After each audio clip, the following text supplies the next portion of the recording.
Okay. But I still don't hear you. Sorry. Oh, you still don't hear me? Oh, shoot. Okay. Fine. But That's so can people in the chat weird. hear us now? Yeah, I had to press the go live button. I was just so excited to see Abby that I thought we were already live.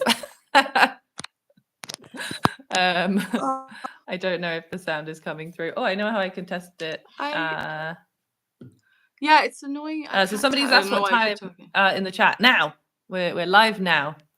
Okay, so yeah, we're live. Thanks, Bob. And Andrew says it's all good now, so you can hear us both. But then why don't I hear you?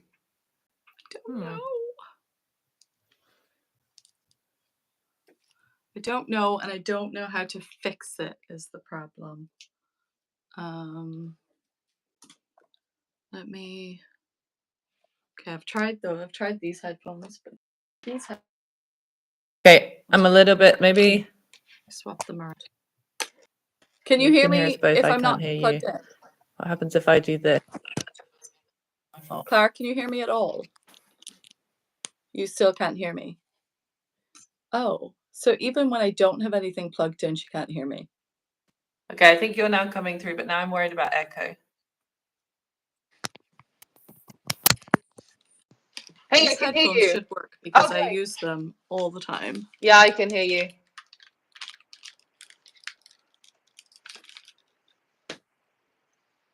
Yep, I can hear you. Sorry, guys. No, this is entirely my fault.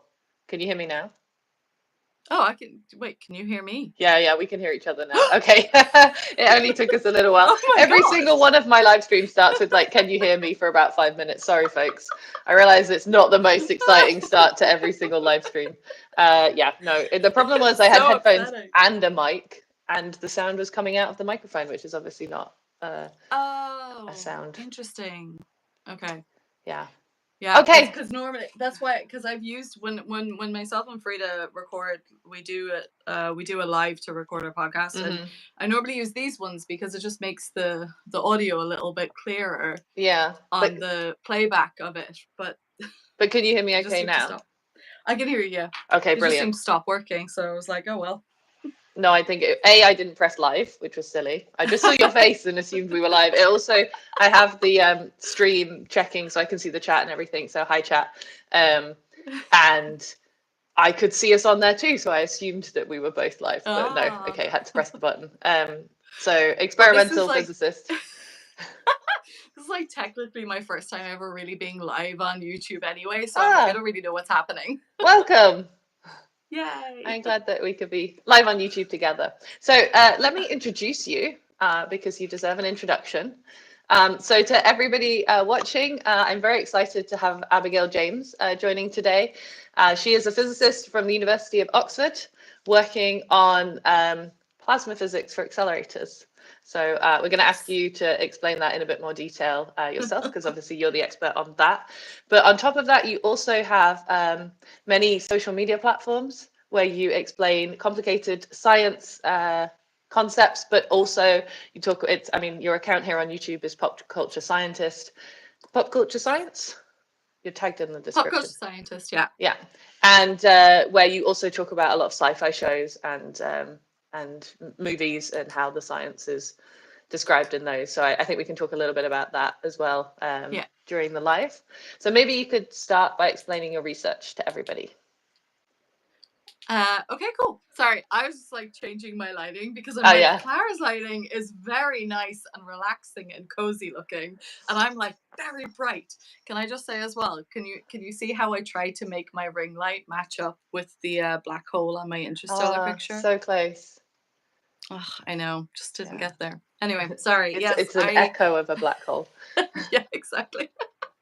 So, yes, I am doing my PhD at the moment. I am in final year, working on plasma acceleration. Sorry, I nearly said particle accelerators. I'm like, not technically.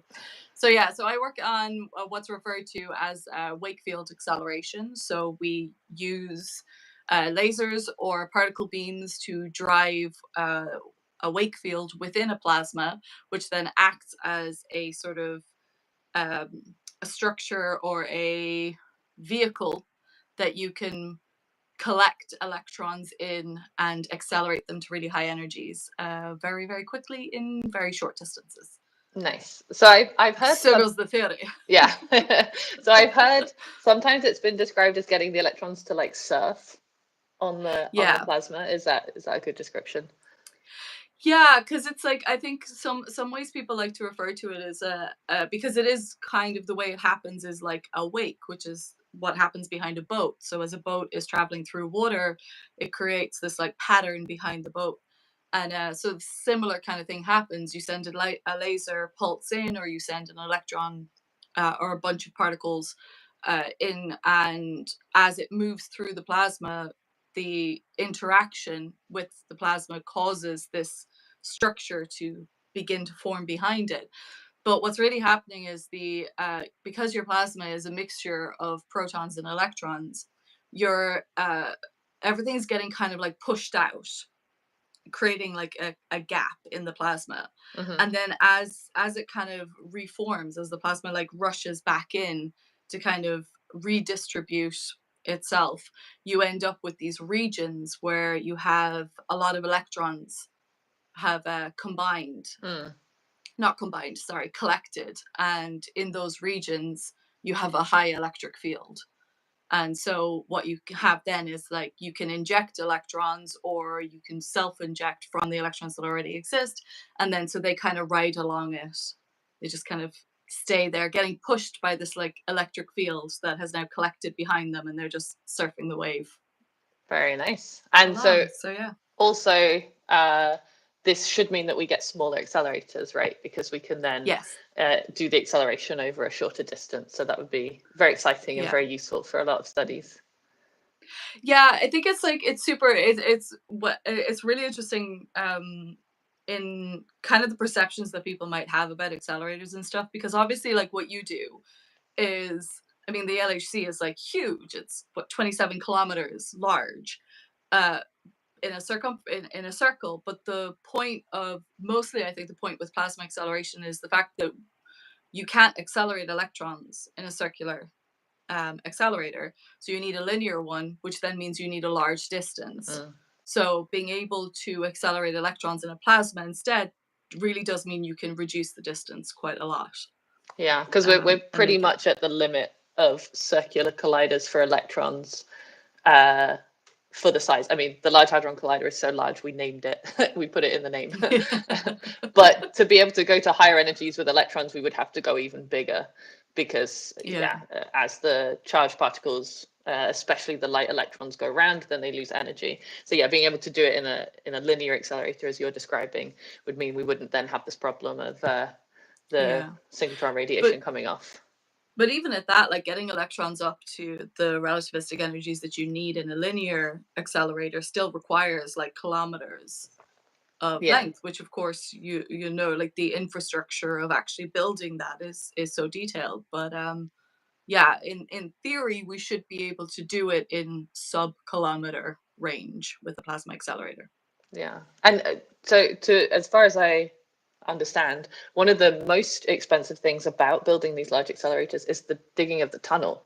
So, I mean, the equipment is all very expensive, but digging the tunnel, the infrastructure, and the sort of being able to do that with the surrounding rock is very complicated and expensive. So even if it's 5 kilometers instead of 27, that's already an achievement and an improvement in terms of that cost of construction.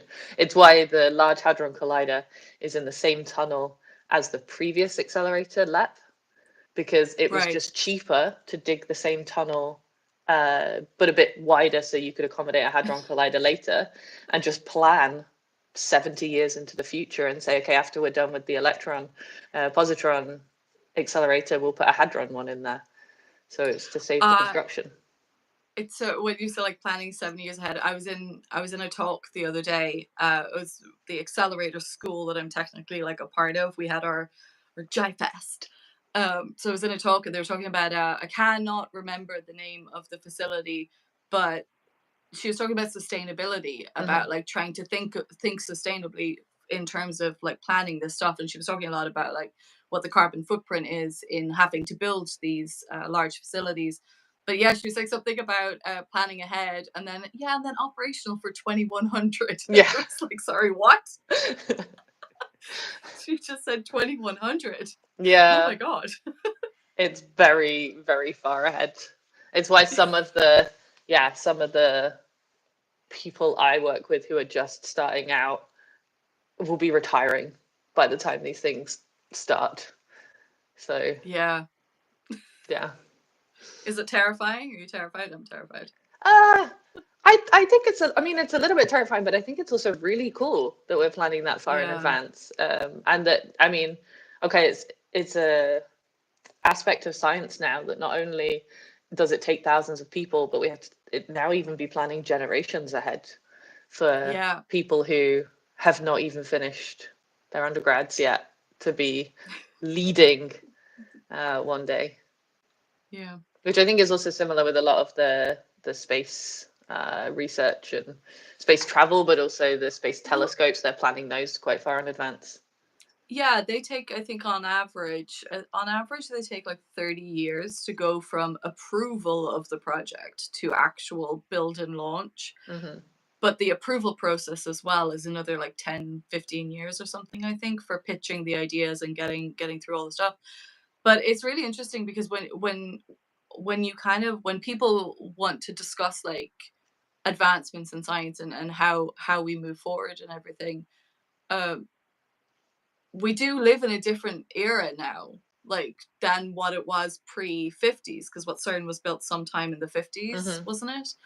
So like pre that time period, it would have been everything was a lot smaller, everything was a lot more individual. But like as soon as we got these things, like as soon as we got things like, you know, transistors and lasers and everything, you start to be able to make these big projects and these big facilities that require a lot of people and require an awful lot of planning. And also because like if you're going to fund something, you also want to make sure that it's not only is it going to be useful in general, but it's also going to have a lasting impact.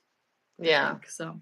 And cross borders as well. So it's really cool to have Yeah. people from different countries really come and work together. Okay, so I should also say that we've got Bob from Fundamentally Explained, who's in the chat, moderating the chat and collecting questions. So thank you so much again, Bob, for joining and helping us out here. So I can see that there's already a lot of nice questions coming up. Somebody says that they like the t-shirt I'm wearing. Is that the particle physics model? It's the short version. So it's the standard model. If you want the long version, then Abby has a great video explaining the long version that you wrote out on a blackboard, right? I remember seeing that and just thinking. It took me over an hour, I think, to write it out on the blackboard, maybe even 2. And I'm not even lying. I've been planning to put it on a t-shirt, but I'm just too lazy to write it out. Do you have a photograph of when you wrote it on the blackboard? Could you? Yeah, I do. Yeah, maybe that. Or you'll have to write it all out again. I did feel very mean when I saw that, and I was like, "You've missed a factor of 2." And then I was like, "I genuinely don't know." It's too long. The amount of people who said that, like, "Oh, that sign is wrong there," and I'm like, "You don't know." Yeah. Nobody knows. Shh. There's probably about 3 people at CERN who know it by heart, and then the rest of us are like, "I'd look it up." So it is a standard model, and it's from the CERN shop. So they have this short version in the shop. If you ever in Geneva, then we have a nice new shop. We have a new visitor center and museum at CERN. So that's very exciting. If you're ever in Geneva, when you go to CERN next, then you should also check out. I'm looking at Abby, but I also mean anyone who comes to CERN as well. How many products do you have with it on it? Oh, I only have 3. Oh, okay. I have this t-shirt, I have a hoodie, and I have a mug. Oh, okay. Technically 2 t-shirts, okay, but one of them will be retiring soon because I wore it too much. And then they kindly gave me another one. Which is, it's not like, it'd be funny if it was just the uniform at CERN and everybody has to wear the equation. You have to, or like just a little badge, something just to kind of. Yeah, we have to wear our lanyards and then with our name badges on, and that says CERN on it. Yeah. Well, then there you go. That's for the CERN people. Next time round, back of the lanyard. Oh, it could have that the equation. equation on it. Yeah. Seriously? We'll pitch some ideas. Oh,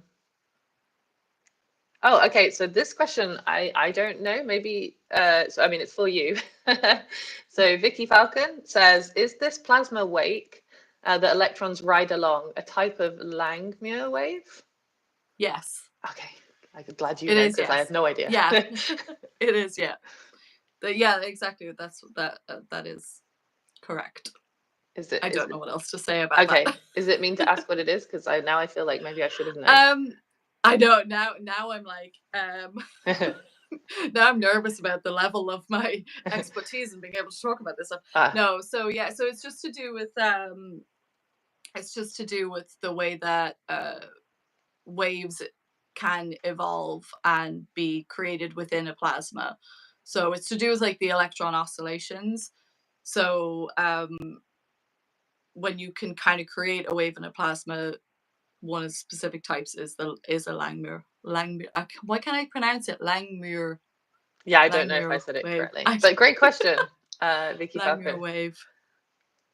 But yeah, it is to do with that. Yeah, so it's the way that you kind of can force the electrons to the electron oscillation so that you can create the wave. Nice. So maybe before we go, because we'll definitely answer loads of questions near to the end. I mean, you know, after a little bit more. But I wanted to talk a bit more about the pop science side of things, and so maybe yeah. What's your favorite science fiction film / TV show? Now you got to pick. And that's so I know, much and pressure. I didn't even ask you in advance, so I've just put you completely on the spot. Like of all time or like this year? But you can answer one of each. I haven't watched anything this year, so I don't think I've been very behind on. Okay, so what is an excellent science fiction series and is more a recent thing is the adaptation of Isaac Asimov's Foundation series, which is on Apple TV at the moment. They've done their first 2 seasons. Season 1's a bit slow. Season 2 is excellent.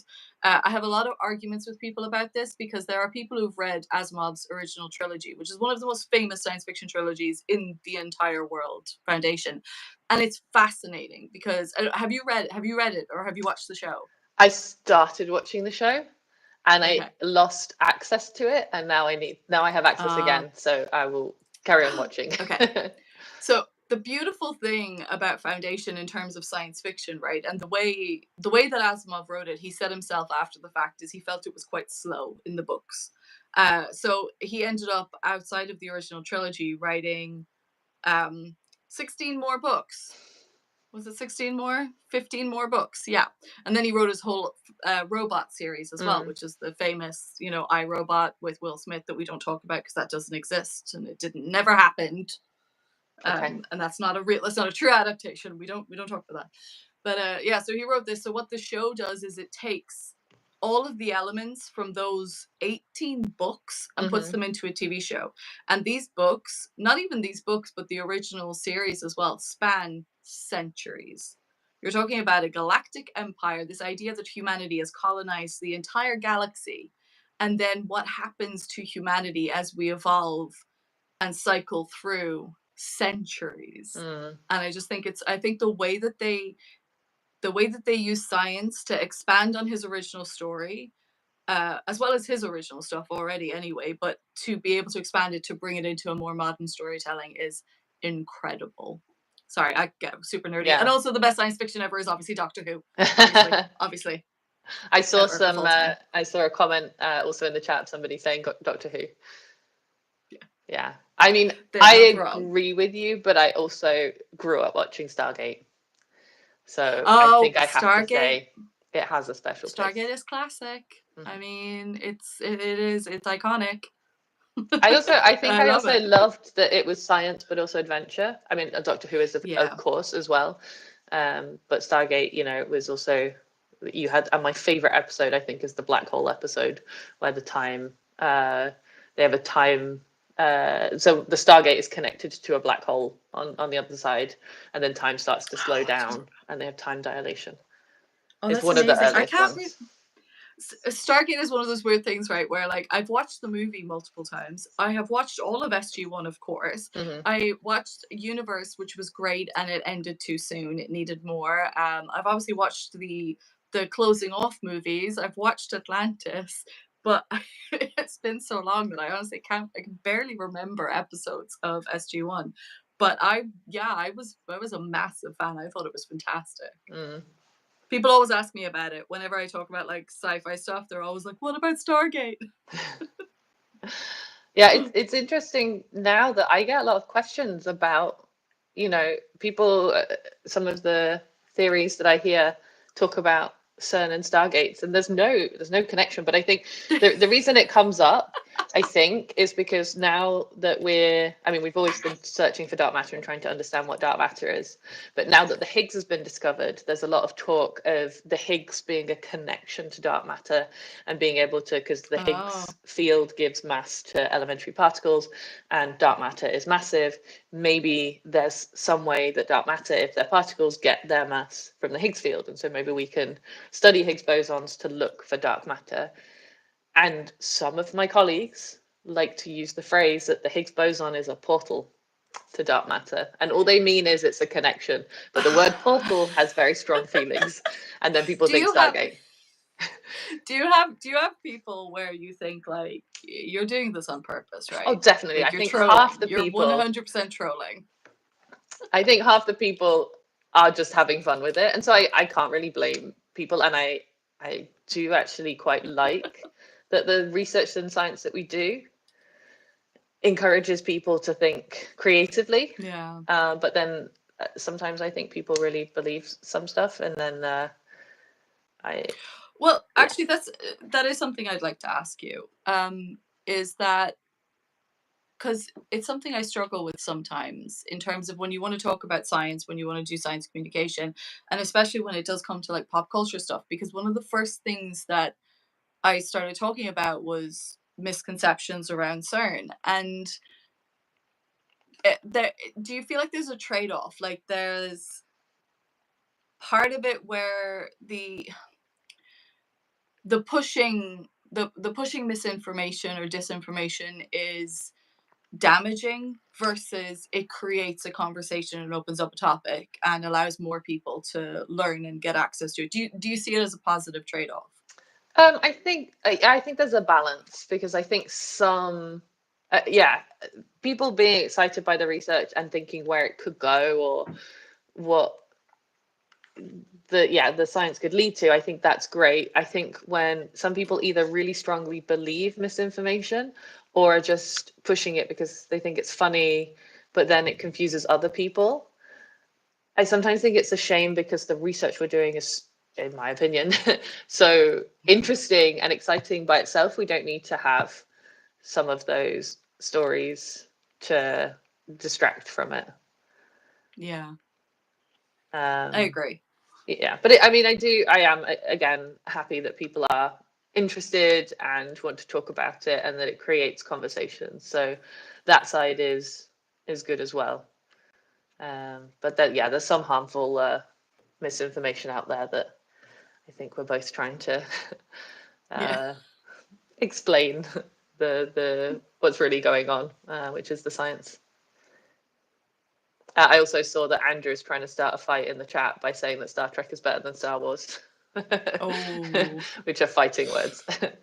I mean, yeah, it's like the whole Star Trek, Star Wars thing. To me, I can take either. I guess like I originated as Star Trek before I saw Star Wars, but I just they're not comparable.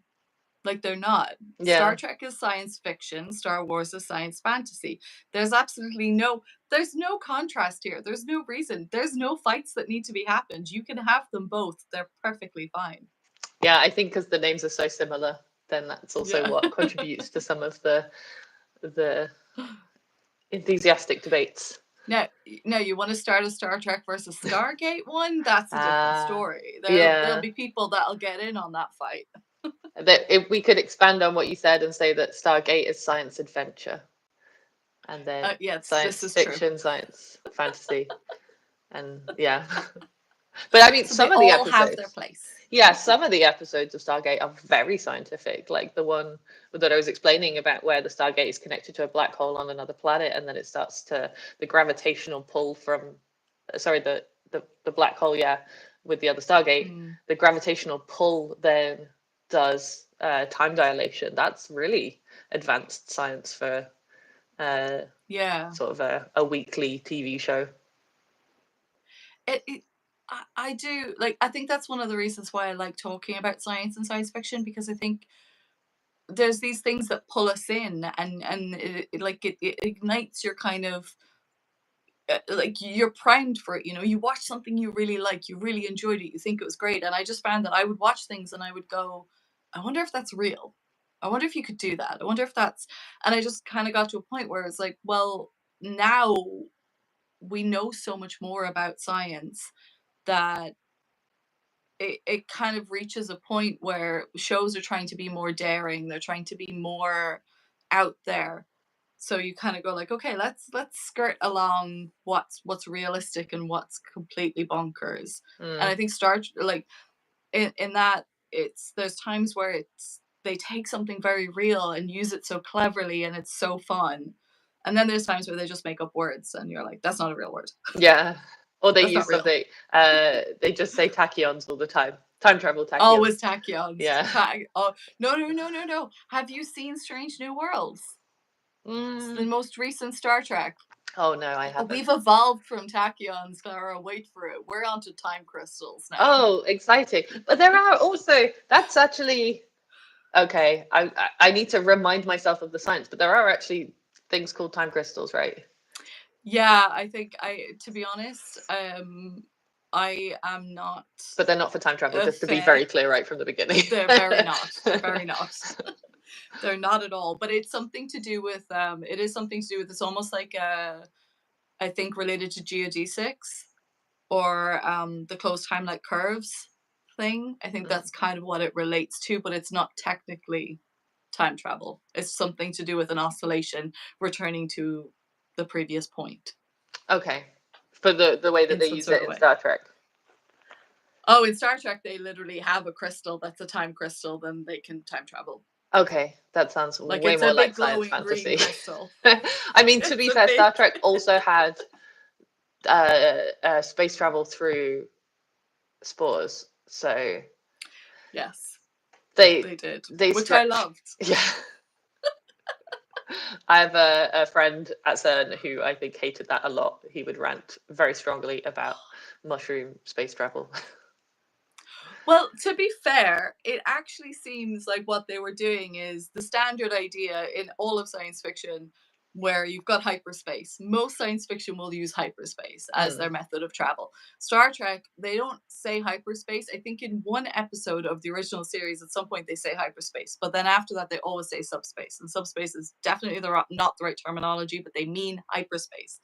So this idea of traveling through hyperspaces then related to the whole like those concepts in string theory about the bulk in the brain and the idea that there's this other spatial dimension that you would allow you to travel through as if you're traveling through a wormhole. So I viewed the spore drive as it's just creating channels and pathways. It's kind of like Star Wars with their hyperdrives having different paths, different routes that they can take through hyperspace. I just viewed it that the routes were created by the spores, which is an alien being that we can't possibly know. So yeah. By the way, I'm for it. Since you mentioned Star Wars again, I'm very happy that they retconned the where's my brain gone? The Millennium Falcon going. Do you know what I'm talking about? Parsecs. But yeah, about parsecs. Yeah, that they retconned that it is actually Yeah, a distance and not a time. I made a video about that and so many people were really into the video and so many people were really, really angry at me. And they were angry at me because they were annoyed because they were just like, yeah, George Lucas definitely didn't know what a parsec was. And it's like, sure, He didn't, but this is what it is. So yeah, I think it's who nice that they cares? also They fixed re-mentioned it. Yeah, it was cool. They gave it was a whole scene in Solo that I also got that comment a lot. Have you seen the Solo movie? It was like, Parsec wasn't created by the Solo movie, guys. It's a real thing. It already existed. Yeah. I saw another. So I'm looking at some of the comments now. So there's one about Yeah. John Carpenter's Prince of Darkness, which I watched for the Cosmic Shambles podcast. They do a podcast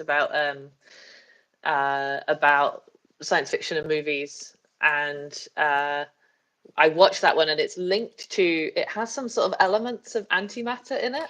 Wait, I'm sorry. You're telling me there's another podcast out there that does science and movies, and I don't know about it? Yeah, so it's part of the Cosmic Shambles network on their Patreon. And well, it was horror sci-fi movies. Oh yes, you told me about Yeah. this. It's okay. It's okay. Okay. Sorry. Um, Different. oh yeah, the Kessel Run. That's it. Thanks, Paul. Reminded me the name of things. And how did I not know? So now Matty is saying that in season 2 of Stargate, in the 5th race, which is a great episode, Daniel Jackson mentions CERN as a possible location where the Gold have obtained the energy source for their Stargates. Okay, now I've got to go back and rewatch it and find all the CERN references. That would be awesome. This is what you need, like, right? I had this time period, like this idea a while back, but I've never really gotten around to it, where there's certain things that are mentioned, and it's like I want a catalog. I want a catalog of all the science fiction that I watch, movies and TV shows, of all the books that I read, where they mention certain things, and I just want to be able to go back to it and go, here's every time this is referenced. Yeah. And it's really hard to do that. It's very complicated. Yeah, that sounds like a lot of organization I don't have. My favorite CERN reference ever is Angels and Demons. Yeah.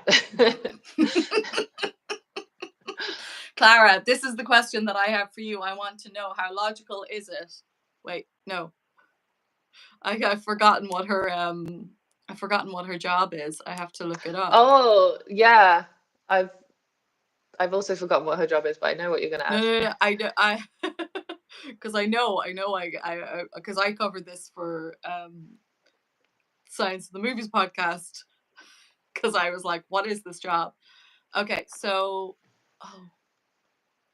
they don't specify it there. That's interesting. She's a bio something. She says it in it. There's a whole clip, and now here they don't say specifically what her job is. A quantum biophysicist, or not a quantum biophysicist. Sorry, we could carry on, and I can return to this. Yeah, well, but anyway, I don't know anybody with her job at CERN. We also don't do any biological studies at CERN, because you also need a lot of like approval to do kind of studies with animals or people, so we don't do that at all. We only test the particles. Yeah, I can't remember exactly what she says her job is, but something like she's a quantum biologist. So that was the thing. It's like, how realistic is it that there would be a quantum biologist and a priest working on collecting antimatter at CERN?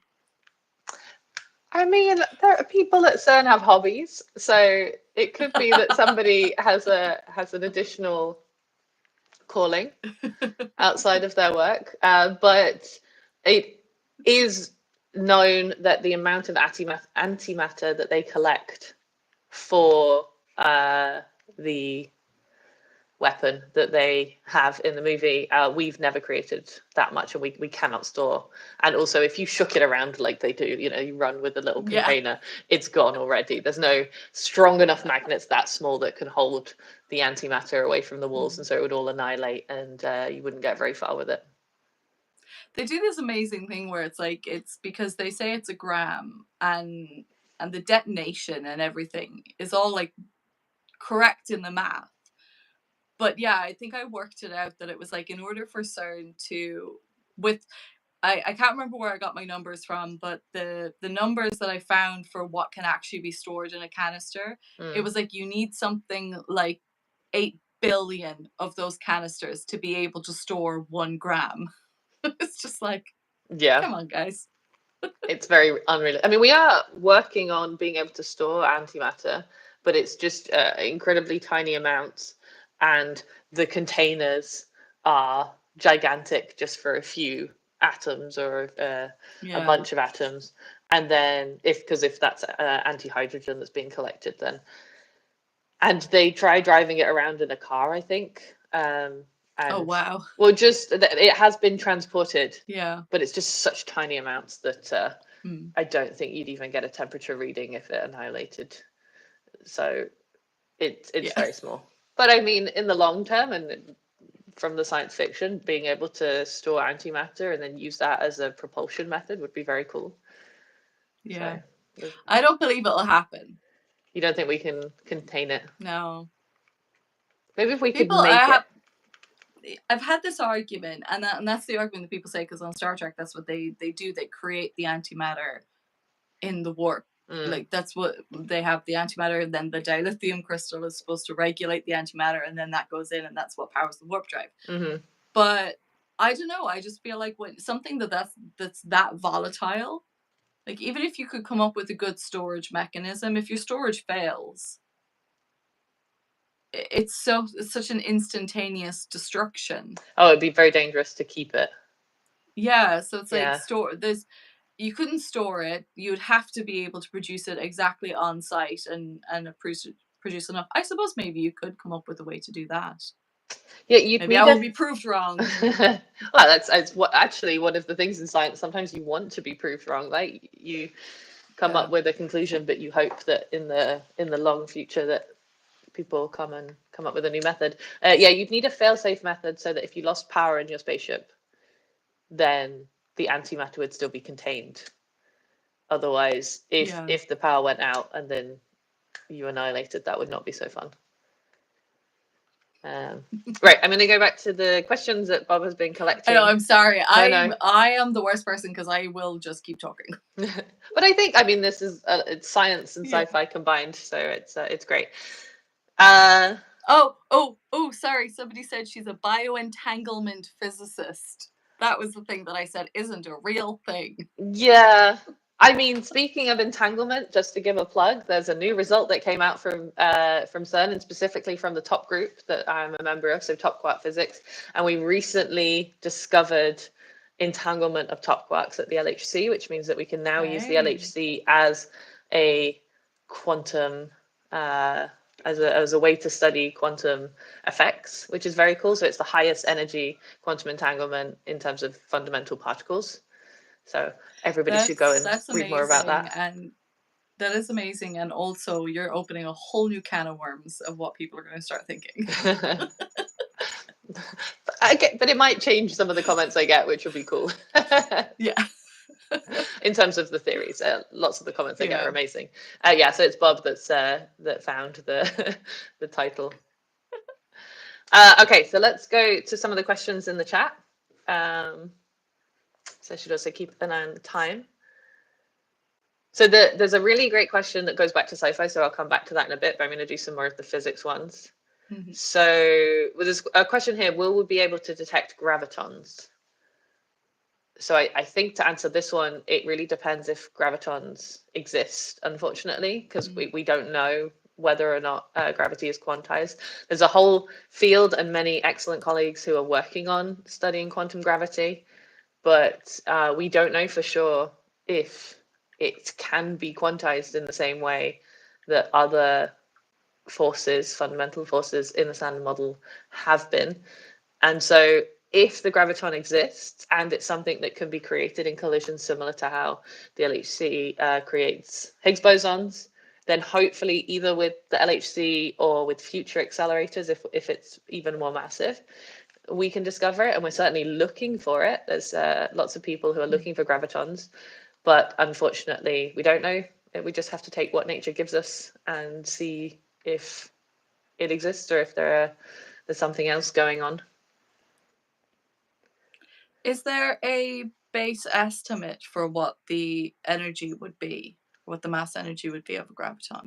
Yeah, I so think I saw somewhere that it was like you would need a collider the size of like almost the size of the solar system or something. That might be an exaggeration. so it depends what mass it has. So at the moment, we're kind of looking around masses of about 1 TeV. So for comparison, Right. So yeah, up to 1 or a few TeV. So the Higgs boson is 125 GeV in mass. So Yeah. it would be more massive than the Higgs boson on the top quark, for example. And we can, if they exist, create particles of those mass in the LHC. But because Okay. the center of mass collision at the LHC is at the moment 13.6 TeV, and the protons that are being collided are not elementary and not fundamental. They have the quarks and the gluons inside of them, and the energy of those particles is shared between the quarks and the gluons. It's not the whole energy in that collision. So it's a range of different collision energies that we get with hadron colliders. It's the hadron colliders are really a search collider, in that we are able to create events at lots of different mass ranges and just kind of sort through all of that's going on. So yeah, we could create some of the really higher mass particles if they exist, but it's much more unlikely. And so we would have to collect data for a very long time to be able to create them. And it would depend if they can be created in mostly gluon-gluon interactions. Okay. So if we went to even higher energies, then it becomes more likely that more massive particles can be created in those collisions. But again, if it's even more massive than that, then we would have to go to much, much bigger accelerators, or we would have to design new accelerators that give us higher energies without having to go so big. Yeah. Yeah.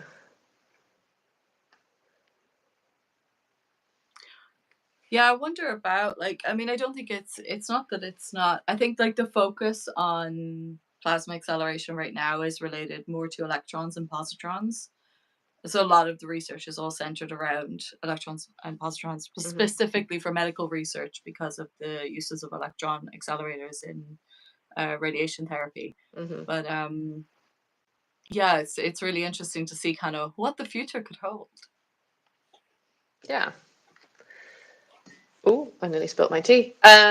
So we've got, so this one is going a bit broader. So is fusion energy actually possible and efficient?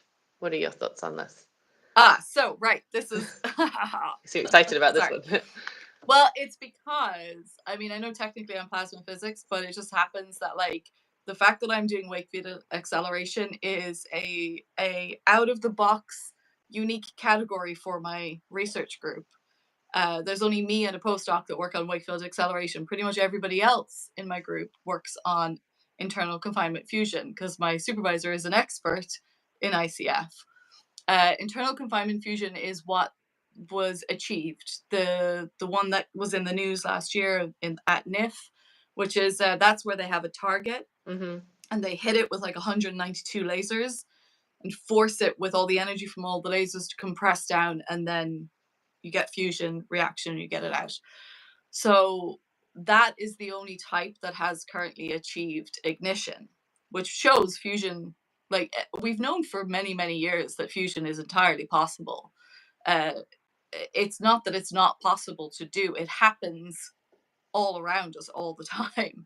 It's entirely possible. Controlled fusion is what's difficult.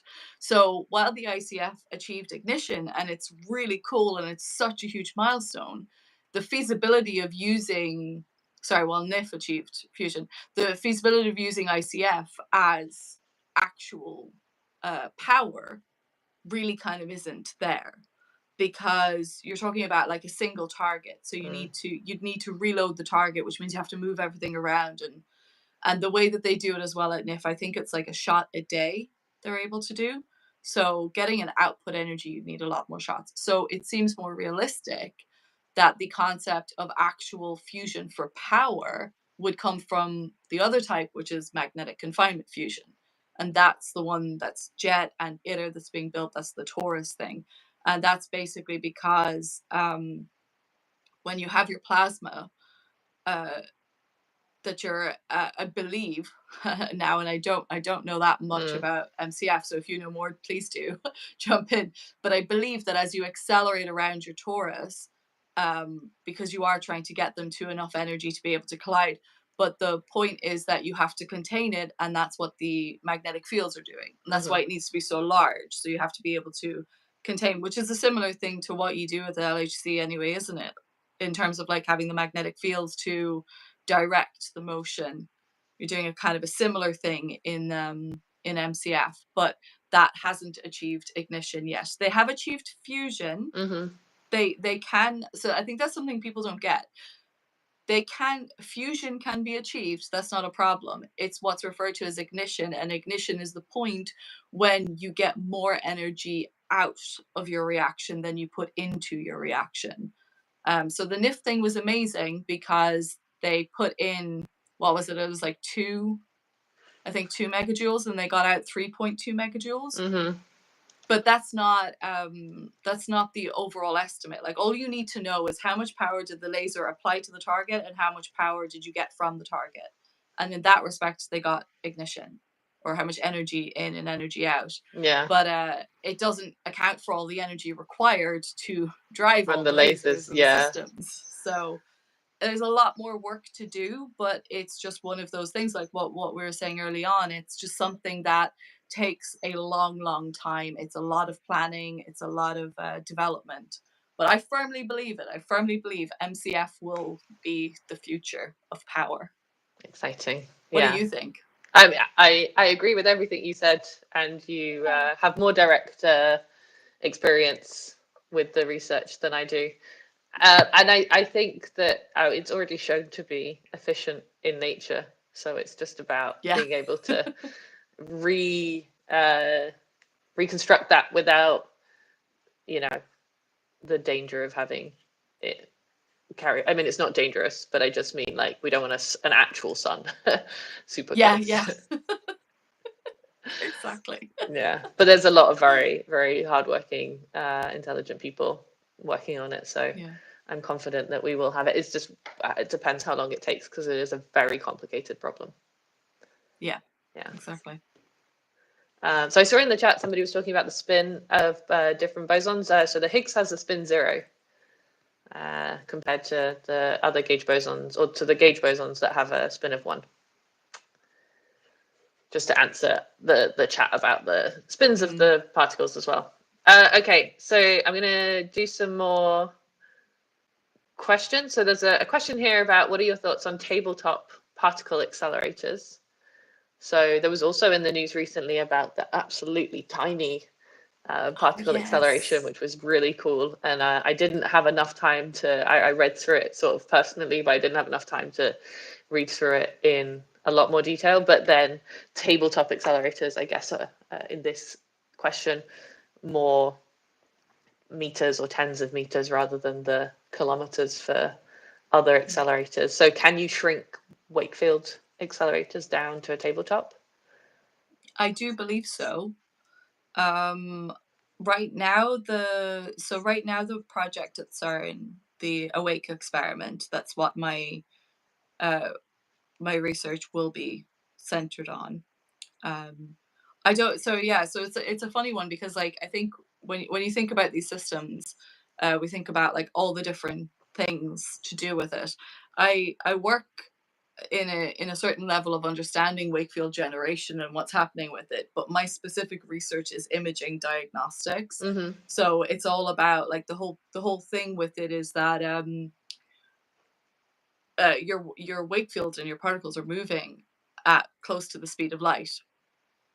So how do you take a photograph of that? How do you see what? Because it's different. It's slightly different, obviously, with a plasma accelerator, because we need to know what the structure looks like to be able to know where the electrons that are being accelerated are, or to know where to inject them and all these kinds of things. So my understanding is that the awake project at CERN right now is 10 meters, but because specifically of what they're trying to achieve in terms of the energies they're trying to achieve, because that's being seeded, or it's being driven by a particle beam, and it's using the proton bunches from the SPS. So it's a pick off of the SPS, and then that's driving it, because that means you already have a very highly energetic beam. But in terms of laser wake fields, or laser driven ones, you can make them much more compact. The problem with it is that in order to generate your wake fields, you want your plasma to be underdense, is what it's referred to, and you want a fairly high energy laser pulse. But I did see some research the other day and a talk of somebody where they're talking about different ways where you could stage it. So if you could stage it, if you could basically create it with a lower intensity laser pulse, and then keep adding pulses to build the wake field and keep creating it, then you can do it with much lower energy pulses. And if you can do it that way, then you can do it in most labs for now. But then who knows about the future? I would imagine that we could definitely make them smaller. It just depends on what energy do you need. As in what energy do you want your particles to be at when they're coming out? Like how fast do you need them to go? So it's kind of it would depend whether it's for fundamental high energy physics reasons, like we have at CERN and other places around the world, or whether it's for, you can use like synchrotron radiation for studying materials. So that could also be an application to study the internal properties of different materials. Or there's lots of biological studies that use particle beams for looking at compounds and molecules inside of biological systems, or for medical reasons. So if you're, I think you mentioned earlier with the the cancer therapy of electrons. Electron beam radiation, I think it's referred to. Because we can also use protons for hadron therapy for medical reasons. So for lots of different ranges of energies and of uses would then define how big your accelerator needs to be. But even at that, that's just me talking about plasma. But I mean, you did a video the other day about the whole the thing that I think I always find fascinating, because it's something that it's I know, but it always is but I bet so many people just don't know about the old televisions and how they were accelerators and just so I did a video before all about this. I scienced Ghostbusters, and I just was like, I can make this work. I can make this all work. Seriously, I can make both. If we make some assumptions as to certain things existing, I can make Ghostbusters work. But there's the thing. It's they're the proton packs are they're particle accelerators in a backpack, and that's completely fine. So I think they already exist, tabletop particle accelerators, but it as you said, it just depends on what you want to get from it. And it's been a while since I saw the new Ghostbusters, but they build a more advanced proton pack in that, right?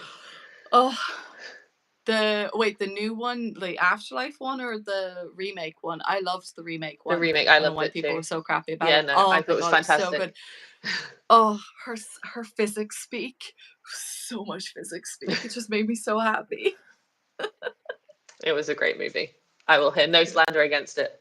No, absolutely not. The objectification of Chris Hemsworth was A-okay by me. Oh yeah, the himbo was.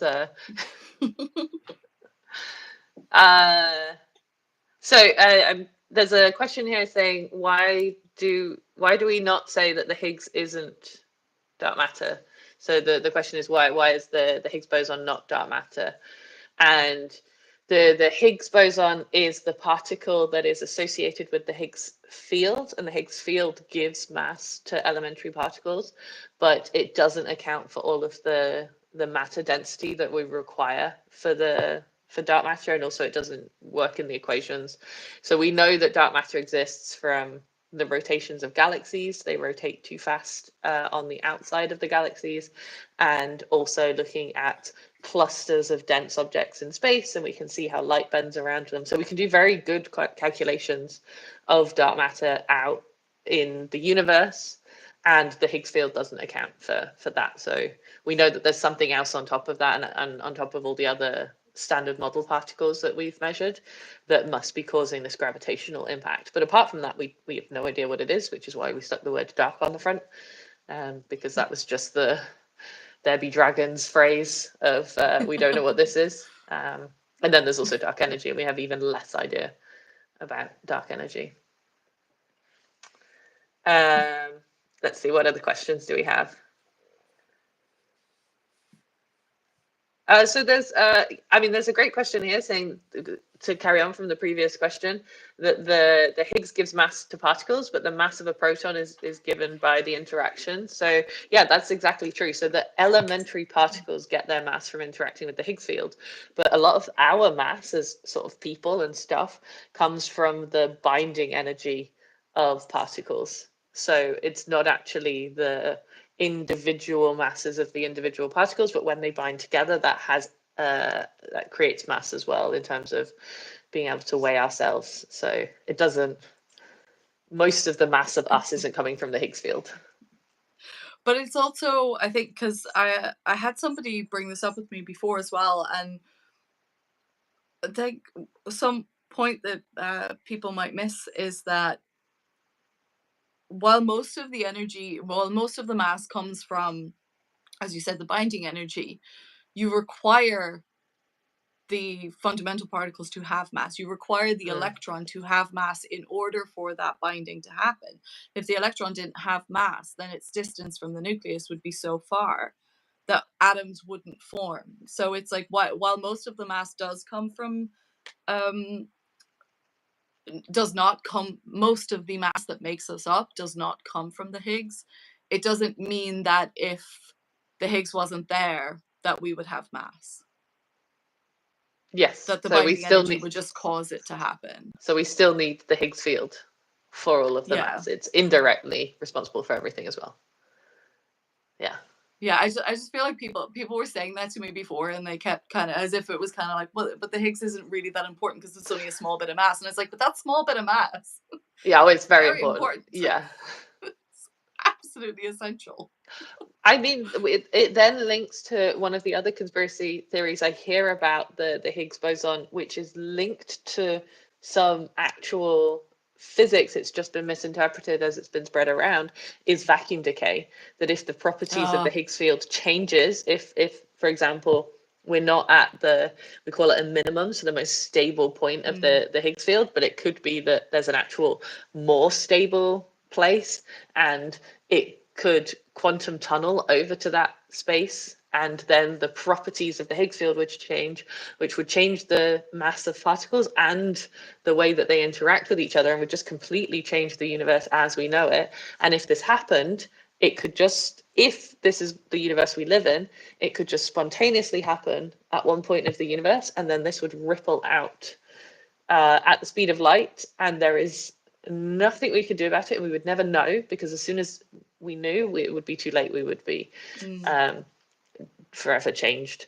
But the reason that this is then misunderstood is that people think that means that the LHC creating Higgs bosons in the collisions is going to cause this to happen, and the energy that we're running at for the LHC is not comparable at all to some of the interactions that are going on in outer space. So considering we've lasted 13.8 billion years already, we're pretty confident that what we're doing, or we're very confident, I should say. I shouldn't do my Britishisms where it's like, well, we're pretty sure. We're very confident that what we're doing is absolutely fine because the universe has already tested everything for us. But it could be that the Higgs field just changes and there's nothing we can do about it. And Katie Mack has a great book about the end of the universe in a very jolly way. All of the I different only ways we finished could reading end. it recently. It's Yeah. excellent. I really enjoyed it. I love how she writes. It's so good. And it's such an upbeat way to look at the end of the universe. It's so good. I kind of think it's fascinating, like this, the whole way that the misconceptions come through, or these, the misinformation that happens, particularly around like CERN and what you do, and talking about the Higgs and everything. It seems to me that I've found that the more that I try to communicate science, the more that I realize the things that people don't know, or the assumptions that people make. And I don't mean that in a negative way. I mean that as a positive thing, because I think that when you spend many years learning, you start to take certain things for granted, certain aspects of knowledge for granted. And it's hard to look back on something that you first learned like 8 years ago, like remember that moment of not knowing that. So I feel like I'm constantly trying to find ways to communicate that I feel can reach people. And there's certain things that we talk about a lot, and I do feel like when you start to get comfortable with the topic, it's really hard to um, figure out what the best way to express to somebody else. Like, no, it's like the Higgs is everywhere. The field, it's a field, and the field is everywhere. Yeah. And then those the bosons are the interaction, and then they're everywhere. There's not just the one. It's not just this one thing. It's not a specific reaction. It's not a specific interaction moment where if you hit it with enough energy, it's just gonna create this instability, and then vacuum decay is gonna happen and the universe is over, and it's all been caused by. But I find it hard to understand the the where the misunderstanding is, that people believe that. And I think that's it. It was just listening to you talk about it, and I was like, oh yeah, it's just that thing, isn't it? People think it's just this one thing that you do. Mm-hmm. You do this thing, like you like the atomic bomb. You know, it's this moment, and it's like no. There's no bomb. Yeah. Yeah. And I mean, even just describing what fields are is a very difficult, and I think there are some things that where when you've studied something for a long time and you do the maths, you might not, you can just get a feeling of how things are through the maths, but then if you want to explain it or want to describe it without the maths, then it's also quite challenging.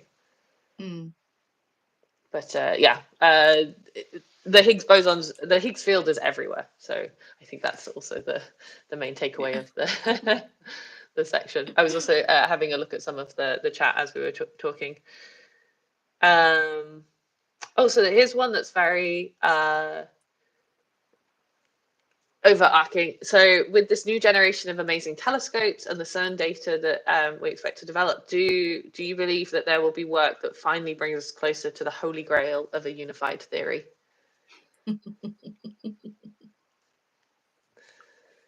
What do you think? I mean, I'm one of the physicists so there are some physicists that believe that everything has to be beautifully wrapped and come down to this ultimate theory. I think from my side, I'm quite. Oh, my computer died. Oh no, it's come back. Okay, good. I didn't want to lose the questions. I'm kind of quite a pragmatic person. I'm like, I'll take what I'm given. So, because I mean, to be fair, from my side, I'm also very much an experimental physicist. So I do, I'm involved in the theories, but I want to uncover what is there. Whereas theorists are pushing even further and imagining what could be there, I think is a fair way to describe it. Yeah. So if it's there, I think we'll find it, if there is a way to have a unified theory, but I'm not sure if it is. Yeah, there's this there's the whole Neil deGrasse Tyson quote, which I cannot remember exactly as he says it, but he says something like, the universe is under no obligation to make sense to you. Mm-hmm. And that's my viewpoint. Like, I firmly just feel like we are so, one of the reasons why we struggle with certain concepts, like, I posted a video about this yesterday because the recent Doctor Who episode, the special that was out last weekend, they're in a spaceship that's at the edge of the universe. They're at the edge of the universe, and Donna's like, what's out there beyond? And he's like, nothing. But then these creatures come from the nothingness. And I'm like, but that doesn't work, because nothing is nothing. Nothing is in our concept of like, oh, empty space, in that, like, oh, there's nothing in that room. But the room is filled with air. It's filled with particles. It's filled with, like, what we view in our minds as nothing, because of how we make sense of the world around us, doesn't allow us to have a really good concept of how to be able to imagine. There is no boundary, there is no beyond this edge of a universe, because there is only the universe.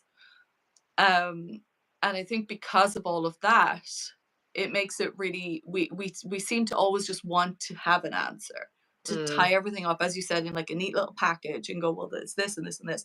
Mathematically, sure, like, I get that we would want things to make sense, and we would want to have some unified way to describe everything around us. But I very much feel like, but if there isn't a way to pull everything together to describe it, I don't really see why that would be a problem. Yeah. Yeah, I agree. And for me, there's also so many questions that we still have that I mean, I really want to know what dark matter is. That's my biggest, immediate. And then I'm glad that the unified theory question is being worked on, but for me, it's not my sort of driving question. I'm not even, sorry, can I just ask, sure. because I'm not even really all that bothered about quantum gravity. Like, I think because the ways that it's described, or the potential solutions for it, are things that we can't really test for. So I feel that kind of experimentalist feeling of like, well, if we can't test for it, I'm not really interested in trying to question whether this is the right answer, that's the right answer. It's like, no, give me something we can test for, and then that'll be fun to explore it. And I think that's the thing with, even though dark matter is something that we can't really interact with, there are ways, there are potentials for like weakly interacting, and ways, indirect detections that we can do. But we just haven't quite gotten there with this concept of quantum gravity yet. But are you a string theory or loop quantum gravity girl? I'm glad that people are thinking about it, but yeah, I need something to test. I find it really interesting when I hear presentations about it. I think the work is really interesting, but I need something to, I don't know, I need something to smash together and to look at the results of. Just the immediate results. Yeah. So yeah, I think I mean, absolutely no disrespect to colleagues, but for my mind, it starts to then blur into the science fiction of, there are so many great, science fiction goes into what is possible. And I don't mean to say that this theory is science fiction, but it starts to become ideas and descriptions of a possible way the universe works. But yeah, until I can test it, I think that's nice. It's that thing where when I think people really focus on concepts that lean more on the science fiction, I'm not really talking about scientists now, I'm talking about just people and what interests people in the public. So people are really obsessed with this whole like faster than the speed of light, travel faster than the speed of light, obsessed. And I'm like, cool. But you know, the fastest thing that we've ever sent into space, like the fastest probe, and it's not even fast because we were able to apply that velocity to it. It's the fact that the Parker Solar Probe is getting velocity kicks from its orbits around the sun. I think it is traveling at, it is 0.0003% the speed of light. So it's, for me, I'm just like, there's a huge gap, you know. It's like there's concepts where it's like they're so kind of up there, high level ideas of like fascinating, interesting, science fiction-y type concepts, but there's all this groundwork that you can still do down here. Like, let's get to like 0.1%. How about we get to 0.1% the speed of light, and then maybe we try for 1, and then you try to increase it. But like, why be so obsessed with wanting to go faster than, instead of just being like, hey, look how cool it would be if we could like get there. Yeah. Just like that bit. That would be amazing. But people are like, yeah, but it's not that. Come on. Yeah, I think this also ties into some of the discussion we were having earlier about sort of future generations. I'm glad that we're thinking about it and laying the groundwork, but I'm also slightly impatient and I want to know the cool things now. And so there are a bunch of cool things I can know now and we can work on them. And so for me, that's why dark matter is like my immediate question, because I kind of feel like we could find out what it is within my lifetime. Yeah. And so some of the other questions, I'm like, cool, let's get that set up for the next lot. But right now, I want to know the answer to this one. Yeah.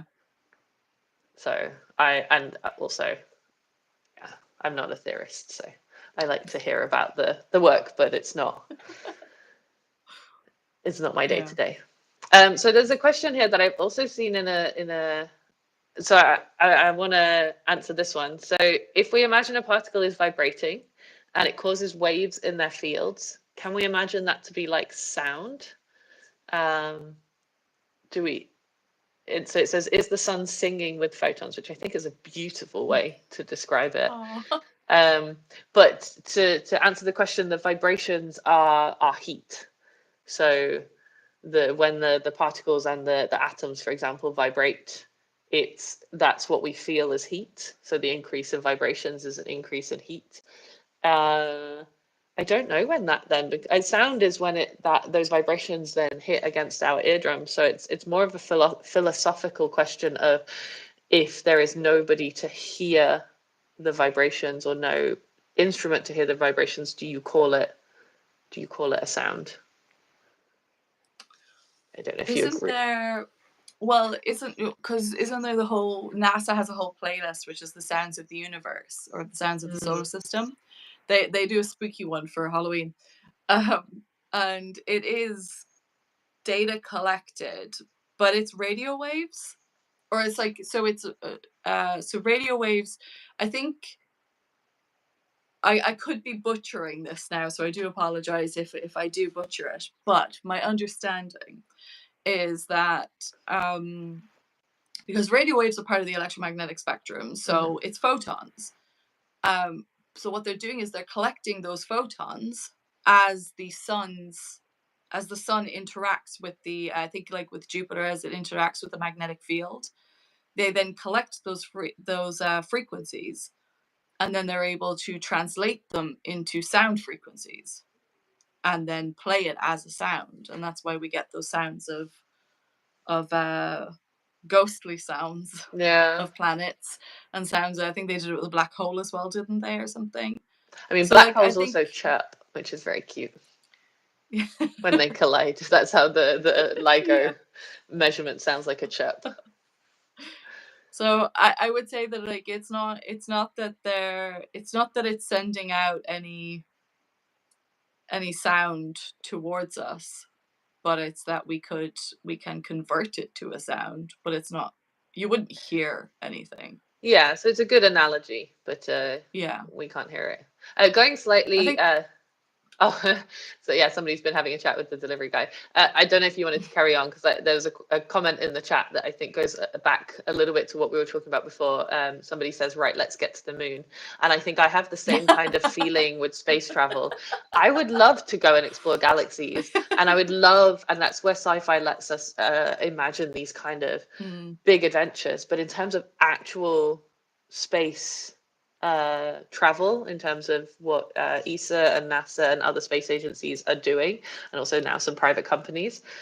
Let's go to the moon. Let's get to Mars. Like, it's really about what can we achieve now, and I think that's so much of a challenge and so exciting already, that's my kind of same feeling with some of the science that's being done. I love that it's being worked on to go even further and to think about galactic and intergalactic travel. But then you get into sci-fi, but it's so exciting that we're going to build a space station around the moon and have a presence there that will hopefully help us then get to Mars. And I think that's really exciting, those steps. Yeah. That one day, one generation of humans will think, oh, of course, you just pop to the moon for the day, right? Yeah. But right now, it's a big challenge to get back there. It's one of the most beautiful things about 2001: A Space Odyssey is the fact that that movie came out the year before the first moon landing, and the way this idea that they put in, and for anyone who doesn't know, the movie was obviously directed and written by Stanley Kubrick, but in collaboration, he wrote it with Arthur C. Clarke, who's one of the most famous and most revered science fiction authors. So they've really created something beautiful together, in my mind, of if you take away whatever's happening in the story and weird fetus babies and orbiting planets at the end of the movie and the 12-minute opening of the gorillas or apes. But it is iconic. Take those things aside. Yeah. But just the whole way that they envision, or the way that they envisioned what spaceflight would be like.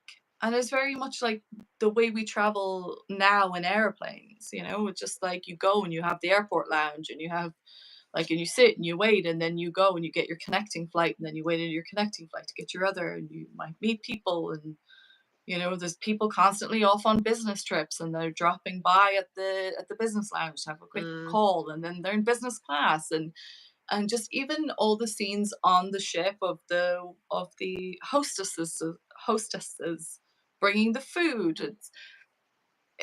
It was really fascinating to look at that, knowing where we are now in terms of space travel and knowing how that hasn't come to fruition.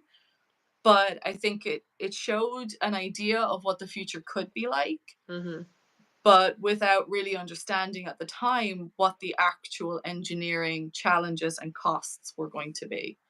So I think a lot of people argue a lot of the time about oh, well, we were able to do it in the 60s, why can't we do it now? And it's just because it's so costly. It's $10,000 for 1 kilogram of a payload to be launched into space. Yeah. So if you that's $70,000 for one astronaut. In terms of the actual just that part of it, the cost, I think it's the fuel cost or something for the astronaut. Never mind the actual building of everything. So I think it's really cool. I have to be honest, I've become quite disheartened with the idea of space travel in recent years. I want to be excited by it. I want to be excited by the moon. I want to be excited by Mars, but I also think I want us to be a better world. I think, we can't forget that. I mean, there's the whole there is no planet B. We can't forget that this is where we live, and we do need to take care of what we have right now. And space travel shouldn't be about, oh, we'll just go to another place and mess that one up. So I think I kind of have this opinion, though, that I just think that there are so many people in the world. We have so much potential. We have so many people that could be the next person to come up with the next bit of technology or the next advancement that we need, but not everyone gets the opportunities. And I just feel like if we could all just kind of go like, right, let's just make sure everyone can have opportunity, then I would be like, imagine what we could do. Imagine how quickly we could solve those problems. Imagine how quickly we could solve the problem of like being able to safely get to Mars and being able to launch and land, being able to, return, being able to build a space station, like all these things that we could potentially do and solve if we could have the collective power of humanity. Yeah, if we could work together more. I'm sorry. I've become very pessimistic about our science fiction future. Yeah. And I want to be hopeful about it. Well, yeah, unfortunately not every sci-fi is also a utopia. I mean, that also wouldn't make the best stories. There's a couple of questions that I want to answer. So there's a question about what about antimatter accelerators? Are any planned? And so we've had, so the previous accelerator to the Large Hadron Collider was called the lepton, the Large Electron Positron Collider.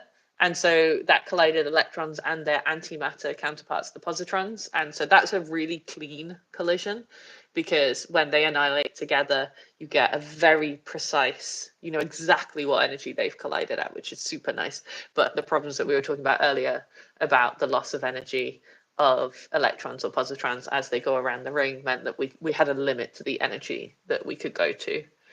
There was another one I saw.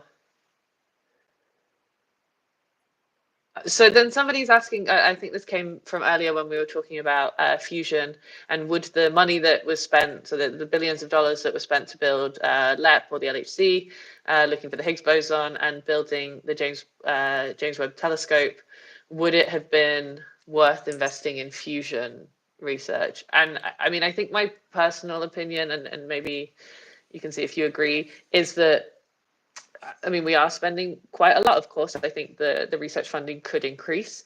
My opinion is that we shouldn't be fighting between each other for research, and we should argue for increased research funding overall. And that a lot of like big technological advancements that have become really useful somewhere else weren't originally designed for that purpose, for example. And so I use the Large Hadron, well, not the Large Hadron Collider, but the CERN research as a great example of how if you just put a bunch of people that are really enthusiastic about solving some physics problems together, then things like the World Wide Web or cancer therapy or detectors for medical research come out of the problems that we're trying to solve and the scientific questions we're trying to ask. And so we should be doing lots of this in different ways, and that core fusion research and people focusing on that directly is really important. But we also need to be doing a lot of other scientific research, because we never know where the next big advancement is going to come from. I think that what a lot of people don't understand is that when we do these things, when you build the LHC, when you build JWST, when you build the ITER or the JET fusion reactors, you're doing something that has not been done before. That is the point of it. You're not taking things that exist, buying them and building it. It's not like building a house. You don't buy the materials and build a house. You're building something that the materials to do it don't exist. So that's where all the innovation comes from, because you have to figure out how, you have to create something new. And all of those creations, all of those new things, all feed into, as well as other areas of science, as well as allowing for advancements and developments in other areas, also feed into our technology and our world and everything around us.